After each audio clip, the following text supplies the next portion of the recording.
வணக்கம். இன்னைக்கு குழம்பு சீரிஸோட 6th ரெசிபி கொள்ளு குழம்பு செய்கிறத பார்க்கலாம். 1/2 கப் கொல்லை ட்ரையாக ஒரு 5 மினிட்ஸ்க்கு மீடியம் ஃப்ளேமில் ரோஸ்ட் பண்ணிக்கலாம்.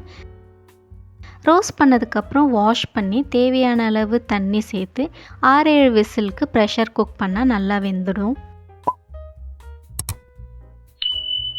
மிக்சர் ஜாரில் ஒரு வெங்காயம், 1/4 மூடி தேங்காய், 7-8 பல்லு பூண்டு, நெல்லிக்காய் சைஸ் புளி, 1/4 டீஸ்பூன் சீரகம், ஒரு குழிக்கரண்டி, பாதி தக்காளி, ஒரு கை அளவு கொத்தமல்லி, கொஞ்சமாக தண்ணி சேர்த்து ஃபைனாக அரைச்சிக்கோங்க.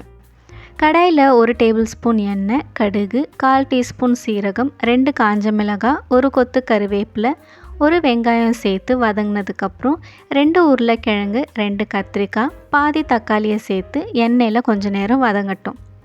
இப்போ வேக வச்ச கொள்ளு, அரைச்ச மிக்சர், தேவையான அளவு தண்ணி, உப்பு சேர்த்து நல்லா கொதிக்க விடுங்க. சுவையான கொள்ளு குழம்பு ரெடி. இந்த ரெசிபியை ட்ரை பண்ணி பாருங்கள். பிடிச்சிருந்தா லைக் பண்ண மறந்துடாதீங்க. இதே மாதிரி நிறைய வீடியோஸ்க்கு ஹோம் டேல்ஸ் சேனலை சப்ஸ்கிரைப் பண்ணுங்கள்.